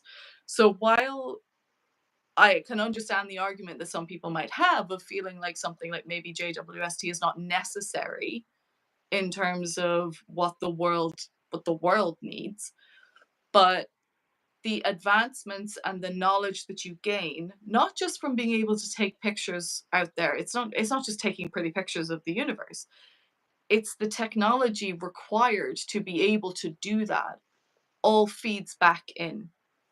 And as like exactly like you said, with CERN, the things that we have gotten because of the existence of CERN in terms of technology, and it's it's like you wouldn't be sitting here with your touchscreen phone if CERN hadn't been like a project that was built and developed and has given back tenfold from what's put into it. And it's the same with every other large project. Same with plenty of small projects. It's the only reason things get funding scientifically these days is if the community output, or if if it will have some sort of an effect on the community as a whole. So that's why it's hard to get certain things funded these days, because they're like, well, it's not going to have a benefit to humanity right now, so we don't want to fund that, basically. Yeah, which I think is a real shame, because also my personal opinion is that we should just be doing these things because they're interesting, and it makes us a more advanced species just to ask questions about how our universe works. And so if there's an experiment that doesn't have a technological output but is super interesting, I think we should be arguing that we should be funding it anyway. I agree with you, because I also there's two aspects to it that I think of, right? Is that three? Sorry, I'll be quick. I get comments a lot of the time saying, about certain science that I might talk about, where people just go like, oh, and how is this ending world hunger? And I'm just like, why are you asking a physicist about ending? Why are you not asking your politicians? Why are you not? And also, I'm sorry, like, how many Starbucks are on your street right now? How many fashion outlets? How many pairs of shoes do you need to own? Like, there's many, many things that happen that are not necessary to our existence, where all of that energy could be funneled into helping people more. But our entire world now relies on technology, relies on science, relies on the advancements that are being made. But we are now also, because of the way those advancements happen almost exponentially, it means that we're coming to a point where people who don't study science, who don't learn about science, who don't interact with it, don't have access to it, are not able to connect with it anymore. So they don't see those links. They don't see why that research into understanding how a supernova happens, how that might connect to what's actually important in your daily life. I did a thing before where I tried to link back, and I found something where I was like, right, well, developing a telescope and developing hyperspectral imaging, and then that hyperspectral imaging was actually used for people trying to study, I can't remember what it's called, but it's some sort of fungus that or some sort of disease that is happening to coffee plants. So it's trying to understand what the pattern of the disease was to help farmers figure out how to sort out their crops so that they weren't losing, because we're losing a lot of the coffee plant population of the world. Like, there's coming a time in our future where coffee won't exist anymore, basically. Okay, I did not know that. I think that... Yeah, sorry, just so you know, coffee is running out. Okay. No, but there is. I think it was like 20% or 2 million farmers lost their crops in the space of like 2 years or something. Because of this fungus. Yeah, so that was the thing. I was like, you can link everything back to how it actually can help and affect when you look at science. So I agree with you, and I think we should just be asking these questions, but I think it's that everyone should be interested. Nobody should be looking at any topic in science and seeing it as not being worthwhile. We should all be seeing, like, asking these questions, understanding and learning as beneficial to us all in general. Yeah. Sorry. I agree. I think it's a really important thing. I'm also slightly aware that I've kept you a very long time, and Bob has been brilliant in the chat, moderating and collecting the questions. So I did see a question about that I can answer quickly, which was neutrino masses and the neutrinos. When I started my undergraduate, we were told that no, that can't be true. But anyway, I heard that neutrinos didn't have mass, and then they did. We learned that they had mass, and we learned that they had mass because we learned that they oscillate between each other. And I have forgotten when this experiment was done, but it was not too long ago, but also not super recent. And what was measured was the amount of neutrinos coming from the sun, and it was a third of what we expected it to be. And this was a big problem. It was the neutrino problem. Where did all the neutrinos go? And then it was understood that they oscillate between each other. So we have three what we call flavors of neutrinos, and they change into each other. And this changing into each other can only happen if they have mass. But we still don't know what the actual mass of neutrinos are. We know limits of what their masses are, but we don't know what each of their masses are. And we don't know, for example, that they get their mass from the Higgs field. So it's still a big mystery and a big question about neutrino masses. And then there was also a question about electrons traveling at the speed of light, and they cannot travel at the speed of light. So we can get them close. So often when we're talking about the Large Hadron Collider or previous accelerators, we talk about the fraction of the speed of light. And for the protons, we get them to 99.99999. So it's very, very close, but it's not the speed of light because we cannot get them there because they have mass. So I wanted to answer those two quickly. Yeah. Can I tell you something super embarrassing about neutrinos? Yes, please. Because I learned that as well in my, I was like, neutrinos don't have mass. Yeah. They don't have mass, right? And then I was interviewing for a PhD, and I was interviewing for a PhD that was on a project to do with the Higgs, right? And then they just kind of had other people in the end. They were like, oh, we actually have two projects, and the other project was for Dune. And the person in that, so I was like, I have not prepped anything to do with I haven't thought anything about neutrinos. Like, what are you talking about? Yeah. And I was randomly asked one of the questions of the 3 entire questions I was asked in my PhD interview for this specific one that I prepped everything in my brain for to be talking about the Higgs was, do neutrinos have mass? And I went, no. What? They looked at me and they were like, well, I came out of that interview going, don't think I got that. Oh, I mean, I kind of feel like that's a bit of a trick question. You know, you just have that moment where you just go like, what? No, they don't. And then someone's like, well, actually, they found out this, and you're like, okay, great. cool. Yeah. Good for them. Yeah, that's tough, but it clearly didn't stop you from getting into a PhD program. So I think that's also a good lesson that you can have a tough interview and it doesn't define everything. Yeah. Oh, yeah, absolutely. I think that links really nicely to another question that we have. Oh, there's so many questions. If we do not, sorry, I mean that in a great way. That wasn't meant to be. I just want to make sure we answer all of them, and I'm sure we won't because more questions will come in. I will speak less and faster. No. I mean, I'm enjoying myself. I hope people who are watching are enjoying themselves too. So yeah, there's a good question here though, of somebody doing so Viren is doing their A-levels and they want to further understanding on these topics such as particle physics, quantum mechanics. So what's a good way to start? So what would you recommend as a great way to get into learning, apart from watching videos, of course, explaining? Oh. I can't say that. No, you can. I think, do you know what I think that I learned, and it was something that I more learned, and I know they do it in all physics undergrads basically, is problems, example problems. I think the only way really so there's 2 things actually. A lot of example problems help you get the feel for what you're doing, for working through the problem, for recognizing the what it is that you're trying to solve. So any like textbooks or anything that you have where they've got answers, where they've got like the problem and the solution, I find very useful to work through things. And that was just me. But also there's so many popular science books that I read. Do you know what? I read Sean Carroll's The Particle at the End of the Universe after I graduated. Oh yeah. And literally read that book and went, why didn't I read this before my particle physics exam? Like, this is really annoying. Yeah. I should have read this much sooner. So yeah, I think that pop science books written by scientists, particularly people like that, like Sean Carroll and Katie Mack and people who work in the field all the time, that are good at communicating these really difficult topics that you need to understand on a deeper level.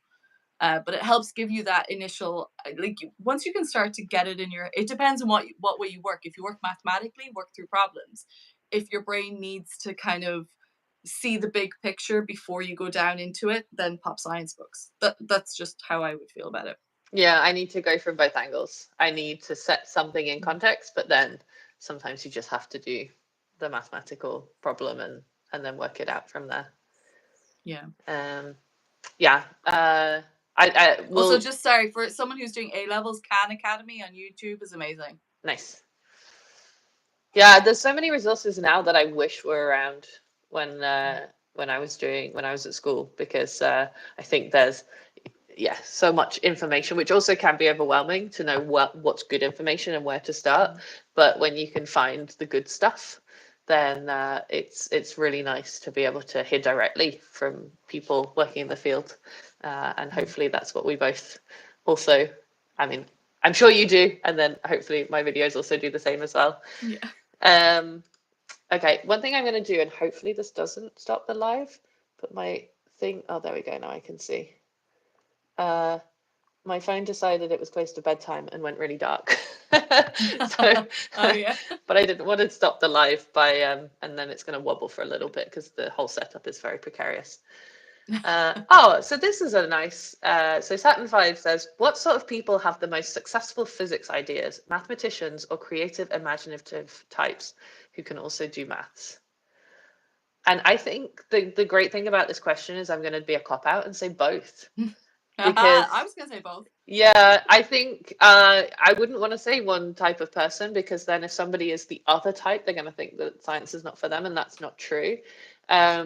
What we really need is people of all different experiences and backgrounds and ways of thinking to be able to come at problems from lots of different angles. And for some people, you can just stare at the maths and understand it. And I'm also quite jealous of these people that just read it as though it's a textbook and go, oh, of course it's this, whereas I feel like I have to decode every single piece of maths.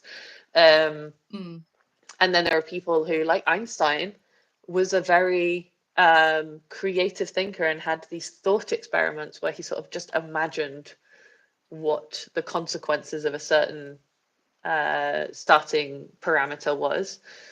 And so a lot of his ideas came from just thinking what if, essentially. And then there are other great scientists where it was really going through the maths and then pulling out, like antimatter came from the maths. Paul Dirac found it because he was trying to square root a number and got two answers, plus and minus.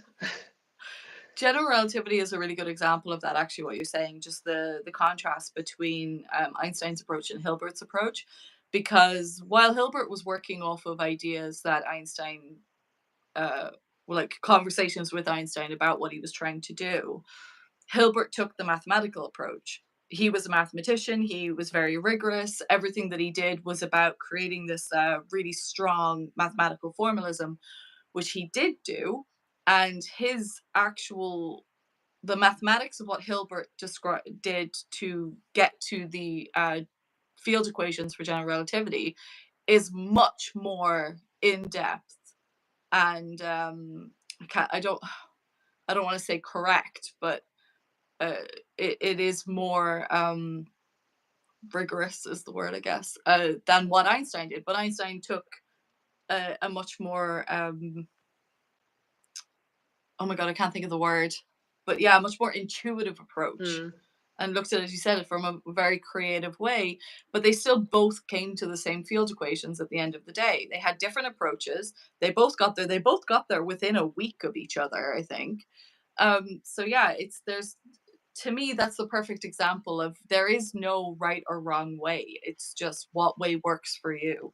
Yeah, I think that's a really, really great example of the two scientists coming at it from different angles.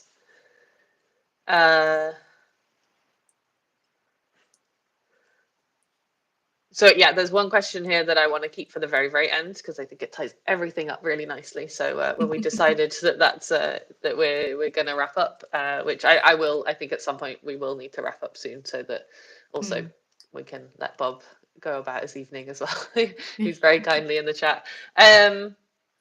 So there's a question here saying, how do you detect unstable particles in collisions? When some certain unknown unstable is produced, they decay to some other particles. and then the same product particles also produce other particles. So this is exactly how we're doing it at CERN. So we have never detected a Higgs boson. We've detected 0 Higgs bosons. What we have detected are the particles that the Higgs boson changes into, and we then reconstruct those particles, see where they've come from, what the masses are, which types of particles they are, and add that all up.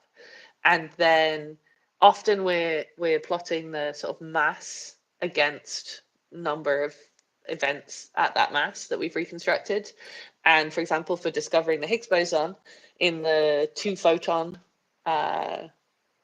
event, we have a falling graph that shows a nice falling distribution, and then a bump at 125 GeV.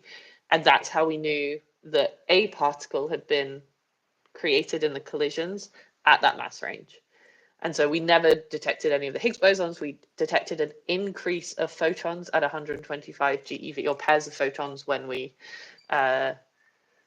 combined them back together. And so also when we're looking for dark matter, so dark matter doesn't interact with our detector because it doesn't interact with regular matter, but it could carry away momentum from the measurement. So we could create a collision where there's lots of momentum in one direction and then a lot missing in another. And when it's a little bit, it's usually neutrinos. And if it's a lot, it could be dark matter. So we're not able to detect those particles, but we can look at sort of the effect they have on the collisions. So it's one of the big challenges as well. How do you detect something that's not there in your measurements?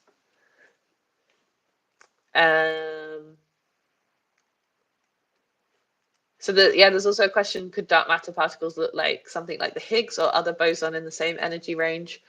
We've kind of measured that energy range pretty well, but we've not ruled everything out. So it's becoming less likely, but again, it could be that it's carrying away momentum, as I was just saying. And one of the interesting things that we're looking at now with dark matter is it could be that it's so long-lived in our detector that it could change into standard model particles later. That's some of these hypotheses have that, but that could happen at the edge of we've got the giant Atlas detector that's 25 meters across, and it could be that the dark matter travels all the way to the edge and then changes into other types of particles. And so we have to change the algorithms that we're using to look for these particles, because usually if something comes from that direction, we ignore it because it's usually cosmic rays or some other thing that's interfering with our detector. But now, and over the last few years at least, has become much more popular amongst analyzers at the LHC to start writing algorithms to track maybe particles that are longer lived, and that could be dark matter. So it could still be in that mass range, but that it's traveled so far out that we've never detected it in our detector in the way that we're looking. Okay,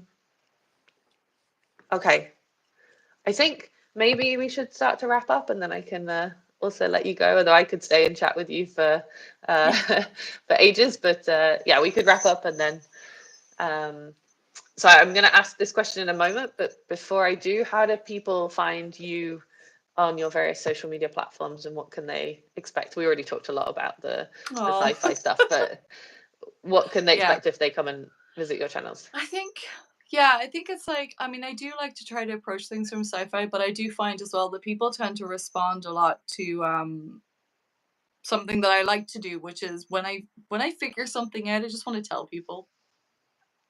Like, I think that's the thing. The beauty about physics is, like, there's certain concepts that are just really brain tingly, tricky, foggy. What the hell is that? What is that? What is that? And then one day you go, oh, that's what it is. And once you have that moment, I feel like I'm just trying to pay it forward now, because I'm like, okay, well, maybe people might understand this concept in the same way that I understand it, so it might actually help them too. So I try to talk about sci-fi mostly because it's what I want to talk about, but a lot of the times I do also just feel a bit like, well, look, you know, what is this? Here's a breakdown of what this actually is, and hopefully that helps you get a better knowledge on it in some sort of way. Sorry, I'm really fluffing how No, it's I great. don't know I how to think, talk about myself. yeah, it is tough. Sorry, it was kind of a mean question. I think that's why your videos are so infectious, because when you're really excited about something, it comes across, and that's why I think your standard model video went so viral, because you were just like, I spent an hour writing at this. Look how cool it is. You will all look at it, and everybody was like, yeah, I want to look at that. It's really cool. So your enthusiasm for the topic does come across in your videos, and I think that's really, really great. Thank you. And the sci-fi is cool too. I mean, we're all massive nerds, right? So, although to be Yes. fair, not everybody has to be. I think you don't have to be a No. nerd to be a scientist. I have some colleagues that do their job and then they go home and enjoy football or any other hobby. Yeah, So, it's absolutely not a requirement. I think maybe it's not to go too much into a different area, mm, but maybe it's just like growing up, because obviously I did all my stuff as a mature student. I did my degree as a mature student. I'm doing my PhD as a mature student. So, I'm a millennial. mm, Um, so I grew up in that time period where it just wasn't really cool for a girl to be a nerd. It wasn't like, yeah. it's not that you weren't allowed to be into those things. It's just that, there was never really anyone to talk to about it. And I think I've just kind of really blossomed in my nerddom since I started like doing science communication stuff, because it's like all I'm doing is just going, who wants to talk about this nerd stuff with me? And then Because I really want to talk about it. there's a bunch of people being like, me, I do. Hello. Yeah. Yes, yes, yes. I'm In like, my okay, cool. in my school, my nerdiness was tolerated because I was also very sporty, and so my sports friends sort of like were like, okay, Counted she's it. a bit nerdy, but she Right. also is quite good in defense, so we'll let her by. That's my problem. I was terrible. But we have many different people, but a lot of us are nerds, Yeah. so I think that's also fine too.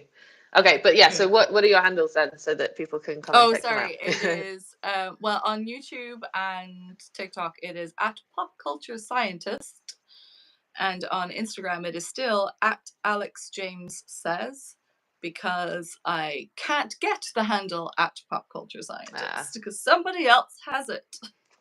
Yeah, It's this really is annoying. it is frustrating. I think you said it to me. I think you were like, just get the handle. Then I think I went to get it and I was like, Yeah. somebody has it. So yeah. But yeah, that's it. Yeah, and so then let's wrap up with this question, and then if anybody has any more questions, they can either put them down in the chat for the video or go and find Abby on her channels and ask more physics questions over there. So the wrap up question that I think is really nice is inspiration is key to getting involved. Anyone, specifically children involved in science, like through a book or through a film. What inspired you both, and what do you think would be needed to inspire new generations? So we talked a little bit about our favorite sci-fi programs, but what inspired you to do this kind of research, or to do science in general? It sounds super naff, but like I was inspired. I guess because my approach, because like I had this whole career beforehand in theatre, darling. Theatre. I was a stage manager for many years before I went to study. And in thinking as an adult, what do I want to do? What's quite funny is I actually looked back and I went, well, what did I want to do when I was a kid? And when I looked back at what I wanted to do, I was obsessed with the stars. So I used to have all these like little books and I used to draw constellations on my bedroom walls and things like that. So I initially thought that's what I wanted to do. I was like, well, astrophysics, everyone wants to do astrophysics. And then I just kind of realized more. It's like, well, no, I like answering questions. That's how my brain works. A problem, figure out a way to solve the problem. I find satisfaction in the solution. And sometimes the journey there is motivating and exciting and wonderful, and sometimes the journey there makes you want to cry. It's okay both ways. Yeah, But and it is but unfortunately yeah. part of the journey sometimes. Yeah, exactly. So yeah, I don't really feel like there wasn't one big moment, there wasn't anything. It was more just trying to think about what do I, if you're going to study, if you're going to spend time doing something, it's like, what do I feel like I would enjoy doing? even through the hard times, because acknowledging there's going to be difficult times, you have to be willing. It has to be something that makes you want to keep going, even when it's horrible. Yeah. And and I thought, hey, I used to like math a lot. I'll do physics. Let's do more of that. Yeah. What about you? Yeah, so I mean, it was interesting because my best grade at school was actually in English. So even though I loved science and yeah, and I really enjoyed maths too, but English was really the one I was strongest at. But I liked the challenge of physics, and I liked the ability, to answer questions with it. But I think if we go even further back as a kid, and we're talking about sort of movies, I was really inspired by Contact. I think that film had a very lasting impression on me in terms of just being. I mean, I would have super supportive parents and nobody, but just having some person I could think, oh, I could be like her. And trying to, really cool. I thought I was going to discover aliens when I was a kid. I was like, okay, I will go and be the one that discovers aliens, and then got distracted along the way. I will say that, so I grew up when Star Trek Next Generation was still on TV, right? So I used to watch that with my cousins, but I didn't have it wasn't much of a recollection of it. The first Star Trek show I watched on my own, and I watched from start to finish and was absolutely obsessed with, was Voyager. And that was Captain Janeway. Captain Janeway, I would tag her down as an inspiration of just something as well. Seeing there's definitely moments where I think I would have seen people like that and been like, wouldn't it be really cool to like know stuff? And even like Sam Carter in Stargate as well, just being kind of like, wouldn't it be really cool to just be like a badass in that way, and just like learning and knowing things and mysteries of the universe and everything. So and I loved with Sam Carter that she was also adventurous and a leader, and I mean, they had Daniel Jackson to be the nerdy book guy, and she was an theoretical astrophysicist. But you wouldn't know it unless you started talking physics. And it kind of showed that, you can't judge what people look like and what kind of career they're doing. So yeah, she was great. And I actually didn't watch much of X-Files growing up because my sister watched X-Files. And sometimes with siblings, it's like, okay, that's your thing. And so I saw some of it, maybe sat with her, but I was also maybe a bit young to really watch it from the early seasons. And so I've recently completed all of the X-Files, and definitely Scully. I mean, so I knew a bit about Scully, but going back, it was a great character. 100%. She was definitely like just this strong, powerful, smart woman. Just she definitely was. Oh no, we're okay. Oh, hello. Oh, we're back. I thought my phone was going to crash. It did not. No, we're good. But sorry, that's just so interesting now, because I'm like, I didn't really think about all the things that maybe affected me. But there's definitely other people as well that I used to see. Like, there were things that I would see aside from, like, when I started thinking about what I wanted to study. I did a super weird thing where I went to MIT OpenCourseWare, and I just started going through all of the courses that they had available, and I just found this series of courses on classical mechanics, and just the way that was.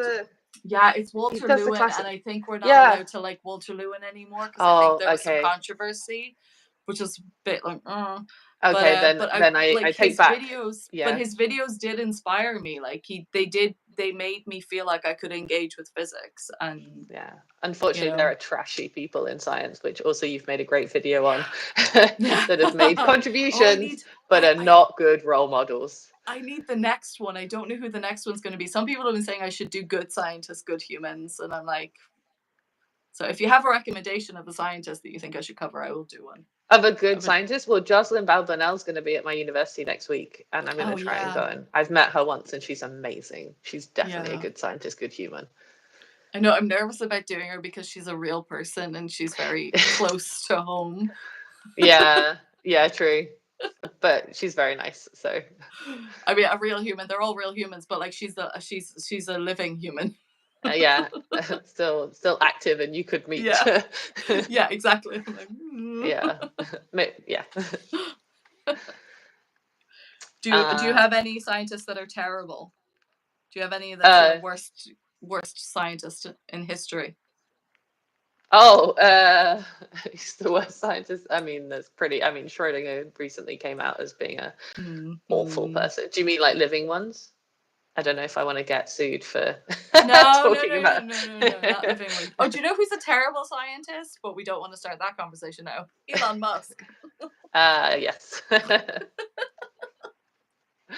Maybe I'll do him next. No, that'll bring too much pain down on me. I think we'll save this conversation for a pre-recorded version so that we can check it beforehand. Yeah. But yeah, there are some terrible people, and they give scientists bad names. Dr. Doom, that's a great example. Yeah, terrible. Dr. Doom. I was thinking I should do a series of sci-fi scientists. So it was like, yeah, maybe I'll do Sam Carter. Yeah. I'll do her. I'll do Sam first. Yeah. See some of the astrophysics that she describes.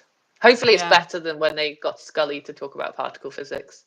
And at the time, I was like, well, she's a medical doctor, fine. And then I got later in the series and realized that she did a physics undergraduate. And if I had a physics undergraduate that told me that gluons didn't exist, then we would be having a conversation. Did you see the recent Doctor Who episode? Do you watch it? I do watch it. I need to catch up. And the reason I was deciding whether or not I wanted to go back and watch all the David Tennant episodes, which is obviously a lot, and I don't think I would have the time. I think I'm just going to go watch them. I need to catch up. I don't want to spoil anything, but there is, you might have already seen some memes, but it's just the mavity of the situation. I think something that recently came out about the wobbly time that just makes me think Doctor Who. There's a new result recently that was talking about time being wobbly, and I was like, that's just very David Tennant Doctor Who. Yeah. Wibbly wobbly. Yeah. Well, I've decided that my solution is the best, and it's the block universe, and that's how he's able to travel through space and time. But just traveling through the block universe. So yeah. So it's fine. There you go. I've solved it. It's okay. Excellent. Yeah. I think for some of these shows, though, I don't mind if the science isn't perfect, but I need it to be consistent. Yes. I need them to make rules for the universe and then stick with them, and then I'm happy. But if you start changing the rules that you've established, then I get unhappy. Yeah. If X-Files want to say that gluons aren't real, then create a universe where gluons aren't real. Yeah. And that's fine. In that case, I want a little bit more explanation of how everything else works. I'm fine if you have like all the monsters that turn up, because that's consistent and it's just magic. But if you then tell me that quarks and gluons and whatever else they were talking about don't exist, then I'm like, but how? And surely somebody in your universe is doing particle physics. It's the problem is when they take it's that exact problem. You take like a word that's a real word, and there's this movie called Spectral on Netflix, and it's a fun movie, right? And if they just changed the ending a little bit, it would have been not a problem at all. But there's a moment where they have the whole moment where the hero explains everything to everyone, and he realizes what the problem is and the ghostly things that are killing everyone. And what happens is they can pass through walls, and they pass through people, and as they pass through people, everyone freezes and dies. And but they can't pass through ceramic for some reason. And when there's iron filings around the place, it sort of like creates this almost gives a sort of some sort of magnetic reaction to it. So he's talking about it, and then he does the whole thing, and you have the whole moment, and it's, what's his name, James Badge Dale or something like that, and he's like, I know what it is. It can't pass through ceramic. It's repelled by iron. It's Bose-Einstein condensate. Oh dear. And as a scientist who spent 2 years working on cold atoms, you're sitting there watching it going, Sputnik? Because that's a real thing. You just used words that are a real thing. That's a real thing in science. What are you saying this is? None of the things you're saying are the thing. Why are you Yeah. saying that? Somebody found the word and was like, this one sounds cool. And they didn't run it by the science advisor. It's the Oh same no, thing. the director wrote a Oh, response message to it. So a scientist at like I think IBM or something wrote a piece basically saying, well, boson-Einstein condensate doesn't work. The director wrote a response to it saying he wanted to make a science movie, and that while he understands that 3D printing people out of boson-Einstein condensate isn't exactly around the corner, he thought it was a good futuristic thing. And it was like, no, sweetie, that's not. There's no corner that's around. yeah, There's that's no not. there's no corners in the vicinity of this discussion. Like, so yeah. Anyway, sorry. Yeah. That's my favorite example of taking boson-Einstein condensate. It's like, I have don't use not seen those that, but words. now I'm looking forward to it. I know. Do watch it. It's great. It's a good movie. Yeah, it just reminds me of because there's a difference, right, when you're watching these movies as a scientist, and sometimes I can switch off that part of my brain, and then sometimes you're just so exposed to stuff day to day that you have a different experience. And so sometimes they use words or phrases in movies because generally people have an idea that it's sciencey. But it's like in Marvel when they said that the Hulk has 7 PhDs, and I was like, well, no wonder he's so grumpy. Like that would turn anyone into a rage monster if you had to do 7 of them. But the idea is that he's so clever, he's done a PhD 7 times. Whereas if you met someone who'd done a PhD 7 times, you'd think, well, why didn't you just stop after one? Doesn't make you more clever. It means that you've been spending too much time on writing theses and not enough time doing other research. I'm taking the assumption that what they did is that he just did so much work that it was the equivalent, and they just went, look, have a PhD for that because you did it. Or it just like overlapped so many topics that every department in the university was like, yeah, sure, you can have one too. Yeah. But the thing that makes me laugh that in Germany he would be Dr. Bruce Banner, because you get a doctor for everyone that you get. No. Yeah. So his legal title would have all 7 of them, and then it would be Bruce Banner at the end. Oh no, sorry, it would be Herr Dr. Bruce Banner. Would you do another one? No, I don't. Yeah, the one was enough. The thing is, if, for example, if you're in Germany, then you do a habilitation, which is kind of like doing a second PhD, because you're summarizing around the last 10 years of research to prove that you're now at a stage where you can teach. Oh, wow. So it's kind of a second PhD, but it's to show that you are a senior enough researcher that you could then take on PhD students, for example. Oh, wow. Okay. But yeah, I think it's interesting again with the concept of PhDs, because I think in a lot of movies, it's and also in the general public, it's seen as something that is the epitome of a scientist's career, and it's this huge life's work. But really, it's another step into saying, you're doing original research, contributing to the community, and then it's kind of, you get the degree and then carry on doing research in the field or doing something else. And so going on to do another PhD, I mean, if I did mine again, I would do it differently. Yeah. But I wouldn't want, I think it's a lot of work. It's very stressful. That's a constant thing. If I would do the last year differently. Yeah. Like, it's the last 6 months differently. It's like, it's just constant. But I can't help but feel sometimes like, when I'm like 70, if I would just be like, yeah. I mean, I know a guy that during my PhD, he retired from a career, and then wanted to do a PhD before he retired as a kind of last stage. And I think that's really cool. I think lifelong learning is really important. But yeah, also, if anybody, I'm not recommending that people go and read my PhD thesis, but there's a very riveting subchapter on a polystyrene box. So just to give you the kind of it's not a blockbuster book all the way through. It's a summary of the research I did for 4 years. Do you know what I would do if, but I don't know how I would make it work, and I don't know that it would ever actually work into a PhD of sorts, but I would 100% like to write scientific papers on science fiction.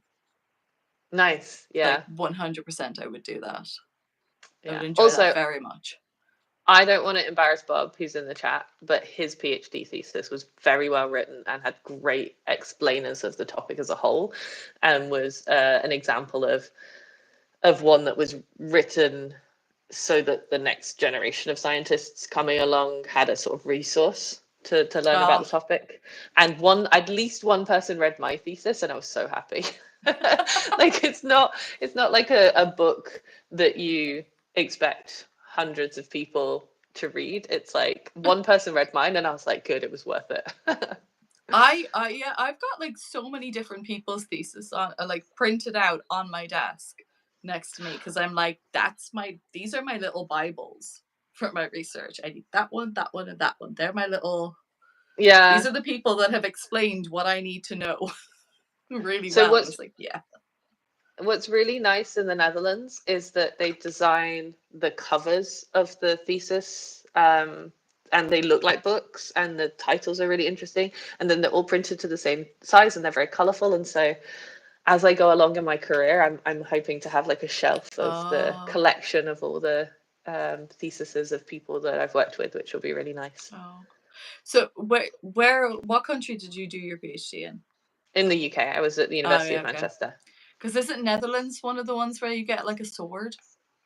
No, you don't get a sword in the Netherlands, unfortunately. It's Finland, if I remember rightly. Finland. And if I'd known that, it would have influenced my decision of where I went.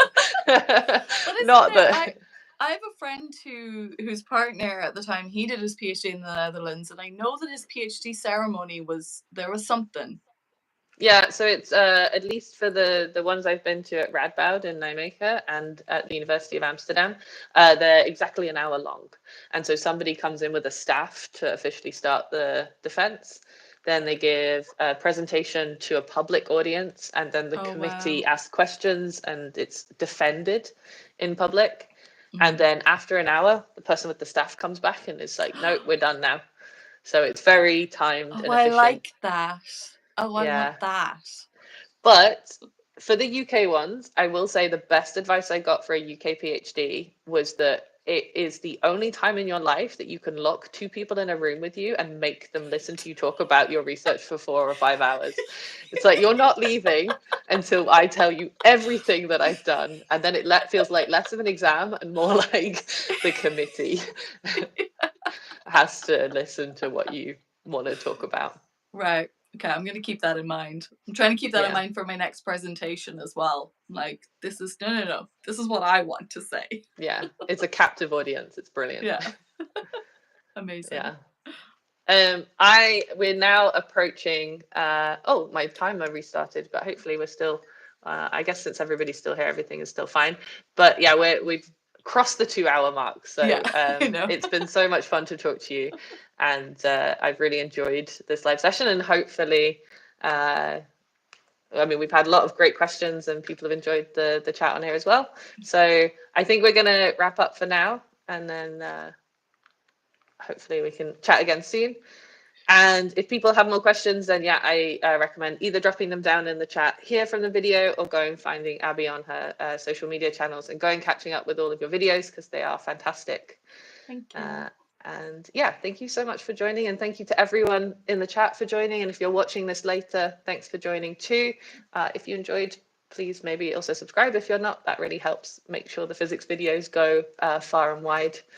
And thanks again to Bob for moderating. I really appreciate it. And he's dropped your YouTube channel and TikTok channel. He's amazing. Also, thank you so much for having me. This has been lovely. It's my first time doing like a proper kind of live chat like this with someone else. So sorry if I'm a bit like, what do I do?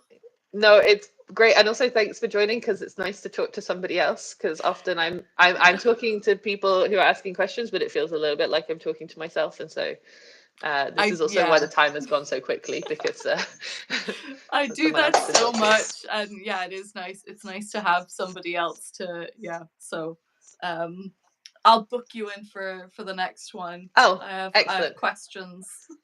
It'll be all science fiction, just so you know. Brilliant. You can tell me what homework I have to do beforehand. Okay.